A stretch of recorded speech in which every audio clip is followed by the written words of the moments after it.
Okay, my next pick is WrestleMania 14, 1998. I think this is a great WrestleMania. I think it's one of the most important. I think the show overall was very well done in a lot of different ways. So we have WrestleMania 14, the greatest extravaganza of all time, is what it was billed as from Boston, Massachusetts, the Fleet Center, 730,000 pay-per-view buys, which at the time was definitely a step up, which is actually 300,000 buys more than WrestleMania 10, believe it or not. So yeah, man, WrestleMania 14, the heart of the Attitude Era. Now, I will say this, a lot of people like Jim Ross, and, because of this success, because they overtook WCW in the ratings, because, Austin might have had like the hottest run ever in the history of the business. I still think there was some things about the company that weren't quite, I still think that the company still had a lot of room for growth, in particular with the production values, with the video packages. And it almost feels like this part of WrestleMania, it feels like the shows are a little bit too short. They almost feel like, just regular pay-per-views. I think ideally you want WrestleMania to be around the 4-hour mark. These feel a little bit too short to me. And I do feel like the video packages definitely, they weren't really hitting on all strides quite at this time from a production value standpoint and from a storytelling standpoint. I would say if you want to see the WWE at its best in terms of delivering a great video package, look no further than the 2002-2003 school year. So yeah, let's just get right down to it. First match of the night.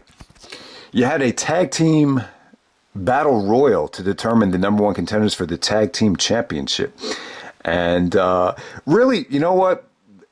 I'm not a huge fan of battle royals at first. It's like I think this is a horrible way to start off WrestleMania, to see all these, all this mass in the ring just kind of just thrown into a battle royal. But, it wasn't a bad way to start off the show. It didn't go too long, and eventually it came down to the Legion of Doom eliminating the new Midnight Express reunion with Jim Cornette, Bodacious Bart, who's actually Bart Gunn, and Bob Holly, who's Bombastic Bob. So yeah, I think to have a long drawn out match between these two teams, maybe they're a little bit hesitant to do that. So the battle royal, you saw all these quick eliminations to keep the fans invested. So not a horrible way to start off the show, just not ideal. You had Sonny out there with, the new Legion of Doom, and it was just a nice feel-good way to start off the show, but probably the worst thing on the night. All right, so next up you have a light heavyweight championship match. You have Taka Michinoku, the champion, taking on Aguila. And this is a great attraction right here. This felt very ECW, barely legal inspired. To bring in Taka Michinoku, who I believe was actually in that barely legal match. But yeah, just a lot of fun. Incredible athleticism here, moonsaults, maneuvers. Taka actually busted out the Michinoku driver, and I wish it got more time, but this was just a little taste of just great athleticism. It just felt different. It just played a nice little supporting role on the card. Even though it didn't get enough time to really, earn any match of the year praise or anything like that. But yeah, it was just a little taste of variety here. I just really thought it added a lot to the card, even though it didn't go too long. This might go down as like a WrestleMania sleeper. A lot of WrestleMania matches get a lot of exposure, and it's hard to come up with a list of the most underrated WrestleMania matches. But if you're going to do a list of like the most underrated WrestleMania matches under 10 minutes, maybe this could definitely be on there. All right, so next up, we had Triple H with China taking on Owen Hart for the European Championship. And I thought this was a good match right here. I think looking back on it, you really could have done a lot of sweet things here.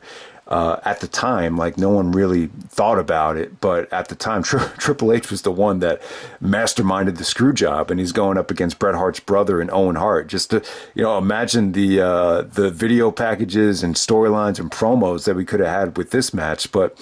It really wasn't about that. It really didn't really show what the beef was.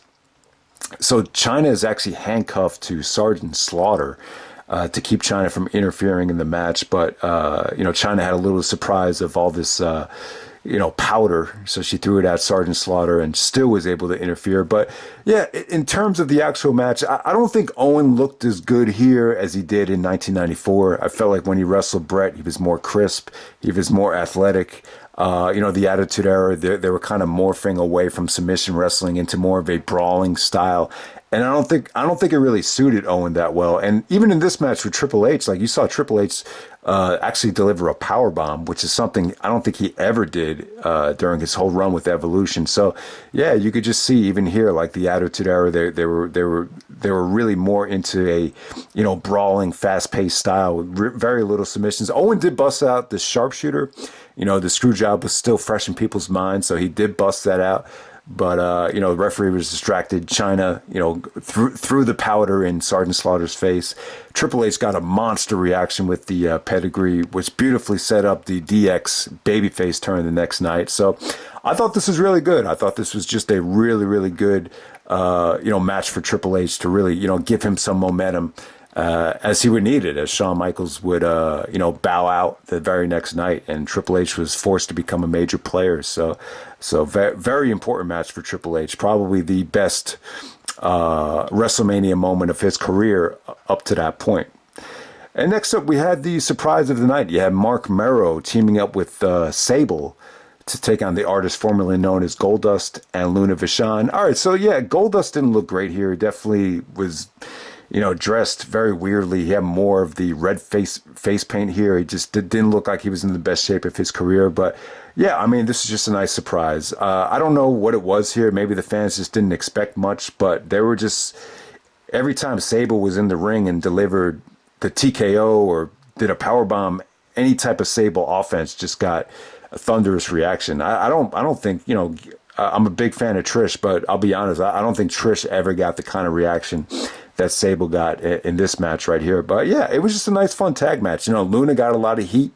There were some great breakups. Marc Mero actually, he was supposed to be, jealous of Sable, so they really weren't on the same page. But I thought even Mero, was good in his role here. This is just a nice, fun mixed tag match. I mean, just a lot better than expected. So definitely one of the highlights of the show in terms of crowd reaction.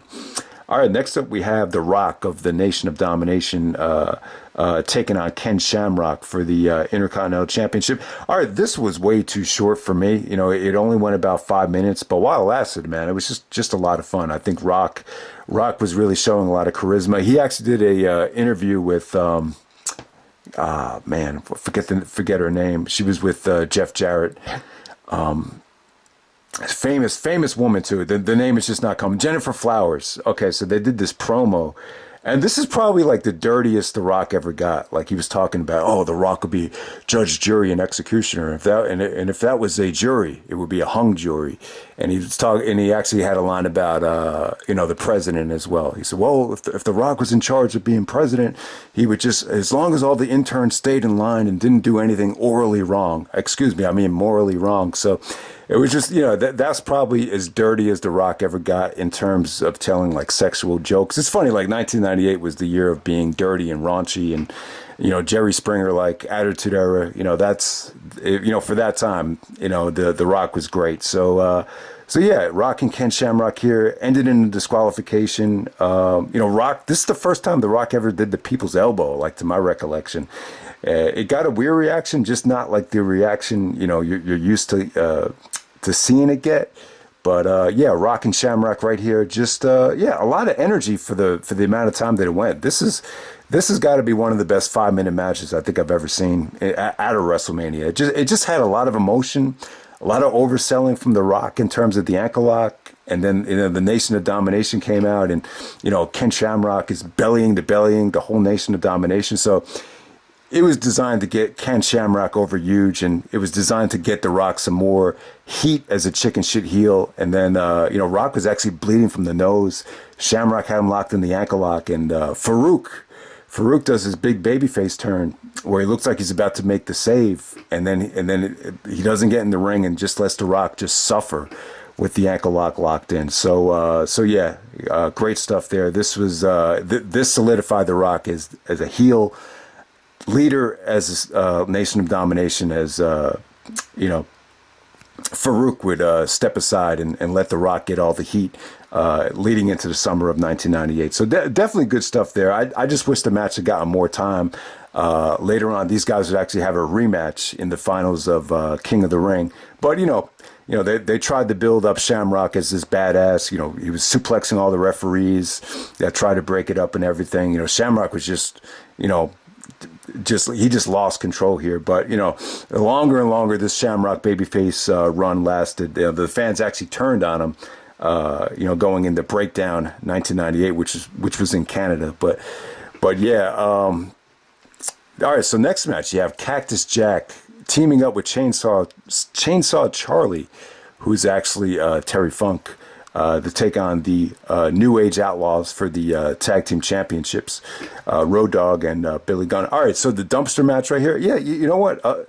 This was probably Mick Foley's best WrestleMania match until he came out of retirement. I think it really was. Him and Terry Funk. A couple weeks later, they had one of the most talked about matches ever on Raw.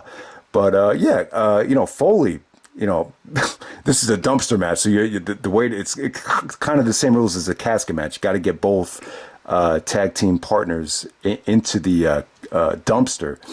But yeah, I mean, it was just kind of crazy, But Foley took some vicious bumps on on this dumpster, but it was pretty cool. It got pretty wacky, your typical Attitude Era, craziness here. Ultimately, it ended with Terry Funk pulling out a forklift. He put both guys on a pallet, and both guys just kind of roll into the dumpster to get the victory there. But yeah, it features some pretty cool stuff. I think Foley actually took a bump into the dumpster off the top rope. I mean, there was a double ladder spot where I think both of them actually fell into the dumpster. So I mean, it was just something. It was cool to see at that time. But I think the problem is like when most people hear about the match, it's like, what the hell are you talking about, a dumpster match? But yeah, I mean. But in terms of Foley's effort and the bumps and the brutality, this might have been his best WrestleMania match up until, obviously, I think he topped it with the match he had with Edge when he came back. All right, so next up we have Undertaker versus Kane. When you watch the video package here, you forget how crazy this got in terms of the wackiness. Like, Kane and Undertaker had like these special powers where they could strike people down with the pyro. And so, yeah, just a lot of crazy stuff went on here. Undertaker lost that casket match and Kane lit the casket on fire. And then, they actually show that Taker wasn't in the casket once they used the fire extinguisher. So it's kind of, that whole casket situation, it really is reminiscent of what they did with Bray Wyatt recently. It kind of ties into, the WWE wants Bray Wyatt to be like the new Undertaker. But yeah, back to Undertaker and Kane here. They actually did this segment with Kane and Pete Rose, where Kane actually, pile drives Pete Rose after Pete Rose was talking shit to Boston about the Red Sox losing the World Series because of the Bill Buckner missing the ground ball. But I don't know. I don't know if I was a huge fan of this whole thing with Pete Rose, because it kind of opened the door up for Kane to do like comedy stuff and entertaining stuff, and kind of set the tone for Kane turning babyface. So I don't know if this was really the right call to do, and especially if he's supposed to be one of the top heels going up against his brother, the Undertaker. But the bottom line is the Undertaker and Kane thing is very well done. They've been building that for a long time, and in terms of Glenn Jacobs, the character Kane, like you got to be happy for him. He tried the dentist thing, it didn't work out. He tried being the fake Diesel, so it seemed like Kane was in the company for years, and he finally found a gimmick that worked. And the Kane thing, it probably wouldn't have worked if it wasn't for the whole Undertaker storyline with him, burning his own flesh and blood, and it was just a very well done storyline. But I think when you watch the video package back, the wackiness kind of takes away from it. Like I forgot that it got that wacky where, you know, the Undertaker had these magical powers. That's a little bit too over the top for me. But hey, man, in terms of the match, I thought it was good. I think this is the best match the Undertaker had at WrestleMania up to this point. I thought he carried Kane to a great match. There was even one point in the match where Taker just, you know, got up and sat on his neck. I was like, man, if that was the other way around, there's no way Undertaker could have survived that. The match really just shows you how great of an athlete the Undertaker is. Undertaker actually busted out he actually jumped out of the ring and tried to, you know, splash Kane through a table. Kane intercepted it, and Taker took a bump on the table. But for Taker to actually jump out of the ring onto the table, for someone his size, it's an incredible moment. It was probably the biggest bump of the night. And you know, just Taker, just, you know, the lariat off the top rope. He was just such a great athlete, especially back then. You forget how young Undertaker was. You know, even at this stage, you know, he was only like 32, 33 years old. And yeah, man, just good stuff. Lots of kickouts. If you want to see kickouts out of a tombstone, look no further than this match. I mean, this match featured like maybe 4 or 5 kickouts of the tombstone. So yeah, I mean, you forget about, like, the thing is, like, all of these kickouts, they just don't feel like special in terms of, you know, when you compare it to when Shawn kicked out of it. It just makes you appreciate how well done that Shawn Michaels and Undertaker kickout was, and the execution of it. And I mean, it's just, man, they really built the tombstone back up over the years. But yeah, I mean, really the only one that was allowed to kick out of the tombstone would have been the Undertaker or Kane at this point. So yeah, a lot of back and forth, roller coaster ride of a match for that time. And yeah, I mean, I would say it really delivered. I mean, it wasn't a pretty match to watch, but it definitely got the job done. I would definitely say second best match of the night. And then the main event, we have Stone Cold Steve Austin challenging Shawn Michaels for the WWF Championship. And you have Mike Tyson as the special enforcer here. So I did want to say this about the match.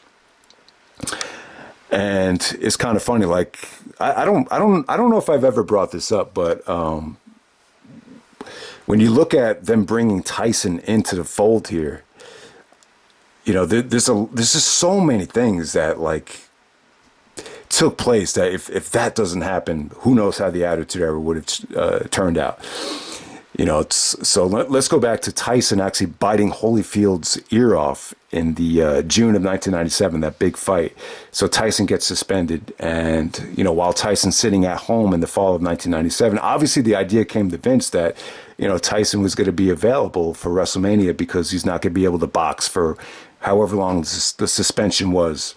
So it came back to Vince that it was going to cost about $6 million to get Tyson for WrestleMania. And, you know, I do remember it was reported that, you know, a lot of guys were against it, but Vince ultimately was adamant that this would be good for the business.